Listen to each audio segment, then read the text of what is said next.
Quando nos distanciamos do nosso propósito, tudo dá errado na nossa vida. Já reparou aquelas fases na nossa vida em que nada parece acontecer, nada dá certo, são muitos desafios, muitas questões para lidar? Pois é, essas são fases que mostram muitas vezes, e não é sempre, é claro, mas muitas vezes, que estamos distantes do nosso propósito, que estamos dando murro em ponta de faca, como se quiséssemos alcançar algo que não é para nós. Eu falo muito aqui sobre o quanto nós nos distanciamos dos nossos projetos, do nosso GPS interno, para seguir o projeto do outro.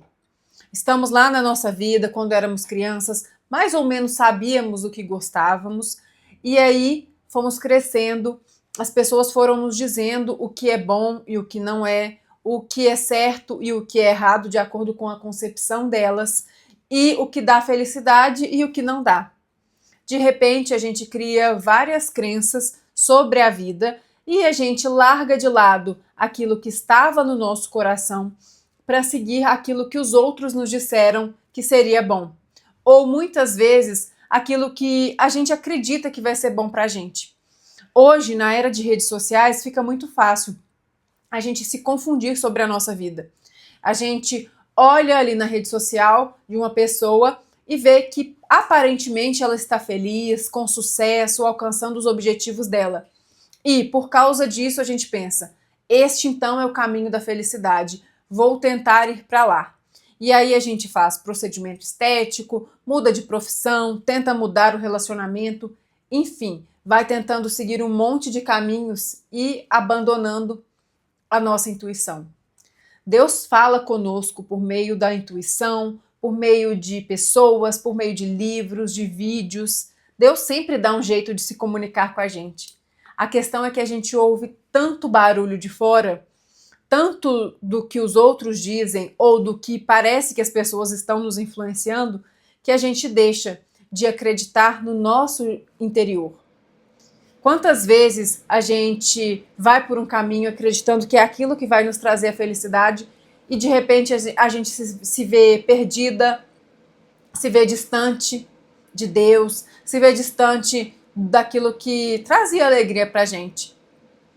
É preciso que nós paremos de pensar que o que dá felicidade para o outro é o que vai dar para nós.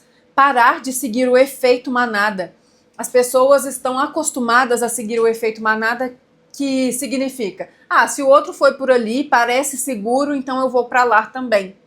Só que muitas vezes o nosso caminho é diferente daquele caminho das pessoas que nos cercam.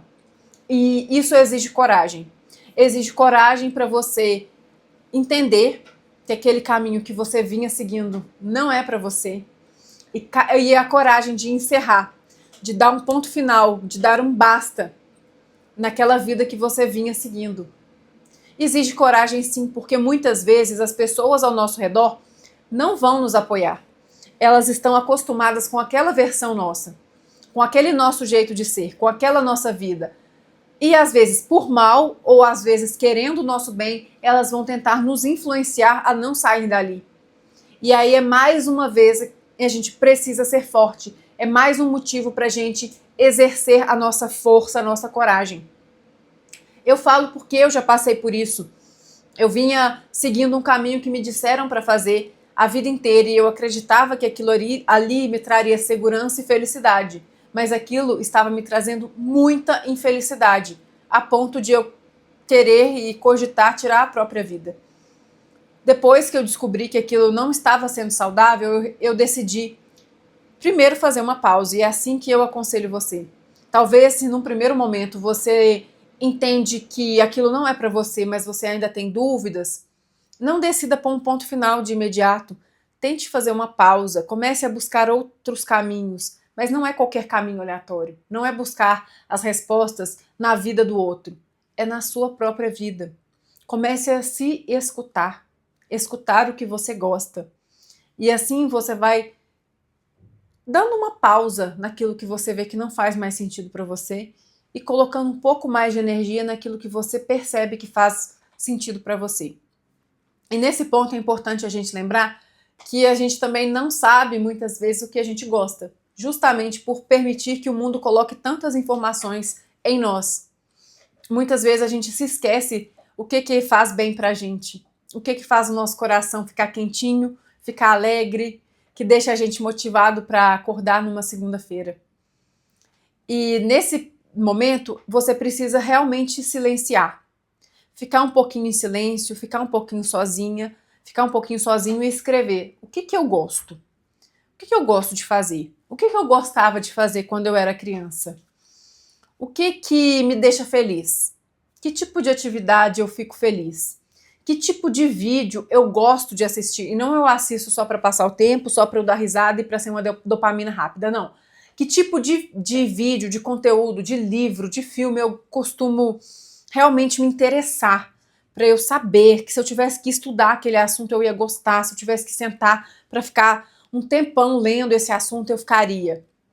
Pense sobre isso, gaste um tempo se conhecendo. Uma vez eu fiz uma dinâmica em uma palestra com mulheres e eu disse: agora escrevam no papel algo que você gosta de fazer. Uma mulher me chamou e disse: eu não sei o que escrever. Ela me perguntou, ela não sabia o que ela gostava. E isso é triste. Como uma mulher adulta não sabe do que ela gosta? Como uma pessoa chega à vida adulta sem saber do que gosta? Eu entendo que o mundo coloca tantas atividades em nós, tantas obrigações, que a gente vai deixando de lado os nossos gostos. E eu, por muito tempo, também não sabia o que eu gostava de fazer no meu tempo livre, porque eu não tinha tempo livre. Todo o meu tempo eu estava trabalhando ou estudando. Então eu não sabia o que era ter um hobby. Eu não sabia o que era fazer algo simplesmente por diversão. E é triste nós vivermos dessa forma. Deus não nos criou para sermos máquinas de cumprir obrigação, como se fôssemos um computador, que só é ligado para cumprir obrigação. E o problema é que nós, seres humanos, quando não estamos cumprindo obrigações, muitas vezes estamos nos anestesiando de dores. E aí a gente faz compras em excesso para tentar caber num padrão social ou para tentar gerar dopamina em nós, ou a gente come demais, ou a gente consome substâncias entorpecentes. Tudo isso como uma forma de fazer um carinho na nossa criança, que não está recebendo tempo suficiente para fazer o que ela gosta. Então, por que não realmente fazer as atividades que a gente gosta de forma saudável, para a gente viver uma vida com equilíbrio?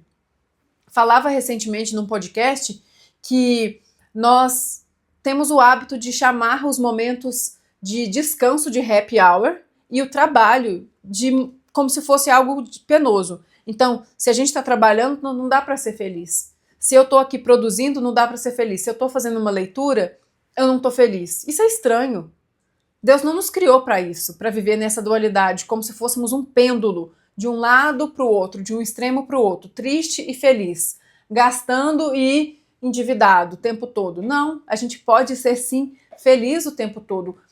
Viver uma vida de equilíbrio, viver uma vida em que a gente consegue ter prazer nas atividades do dia a dia. E ter prazer significa muitas vezes também fazer sem querer.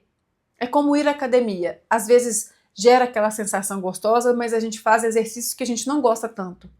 E é assim na nossa vida. No nosso trabalho, é importante que a gente tenha primeiro, né? Um trabalho que faça bem pra gente. Um trabalho que a gente sinta propósito em realizar. E sentir propósito não significa você ter que fazer uma obra de caridade no seu trabalho, mas é entender. Esse trabalho que eu faço aqui hoje, ele contribui para a melhoria do planeta em algum sentido? Ele melhora a vida de alguém, de um ser humano, de um animal? Ele melhora o meio ambiente? Ele ajuda em quê? Ele é parte de um processo muitas vezes, mas esse processo é importante para quê?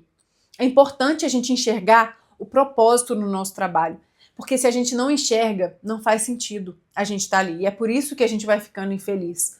Então busque entender. E se você não vê nenhum propósito naquilo que você faz, tem algo errado aí. Porque todo trabalho precisa contribuir para o seu desenvolvimento enquanto pessoa e para o desenvolvimento da sociedade, para a melhoria do planeta. Senão ele não tem razão de ser. E muitas vezes você não tem prazer nenhum no seu trabalho por isso. E muitas vezes também, quando a gente está infeliz, se a gente olha para o nosso trabalho com propósito, a gente consegue respirar fundo e falar, eu vou entregar o meu melhor aqui, embora hoje eu não esteja com tanta vontade de fazer, mas porque eu sei que o que eu fizer aqui vai refletir lá na frente em um resultado X. Vou dar um exemplo. Quando eu trabalhava em órgão público, muitas vezes eu tinha que lidar com processos judiciais que eu não gostava da matéria, não gostava daquele tema, ou eram processos extremamente complexos em que eu gastaria muitas horas em um único processo. E aí, para eu conseguir fazer aquilo com mais prazer, eu olhava para aquele processo e pensava, tem uma vida envolvida aqui. Se eu ajudar essa pessoa que está envolvida nesse processo, com certeza valeu a pena esse processo ter caído na minha mão e não na mão de um colega, que talvez hoje não estaria num bom dia e não ia dar o mesmo valor. Eu vou fazer esse processo como se ele fosse meu ou de alguém da minha família. E aí eu arregaçava as mangas e fazia o processo com mais prazer, com mais alegria, enxergando um propósito naquilo. Entende o exemplo? Busque sempre um propósito na sua vida.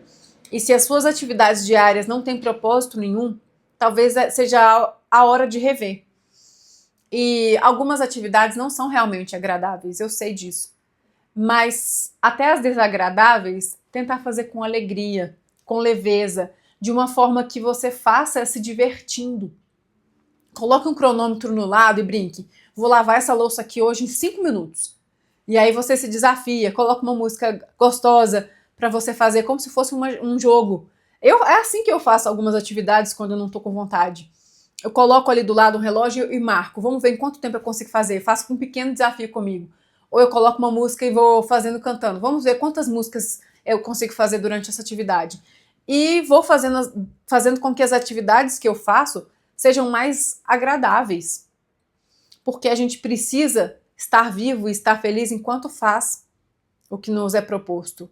E não é trabalhar infeliz e depois ir para o happy hour e beber todas ou comer tudo que quer e maltratar o seu corpo com substâncias que não deveriam estar ali, com excessos, maltratar a sua conta bancária.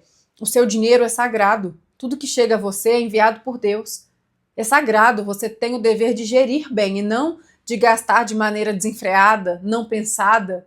Você também não pode segurar demais, porque isso também é apego. E não foi para isso que Deus colocou o dinheiro na sua mão, entende? Então tudo precisa ser gerido com sabedoria, com alegria e com amor. E é isso que eu desejo a você. Se você chegou até aqui, deixe o seu curtir, mande esse vídeo para uma pessoa que precisa dessa mensagem e se inscreva nesse canal se você ainda não está inscrito.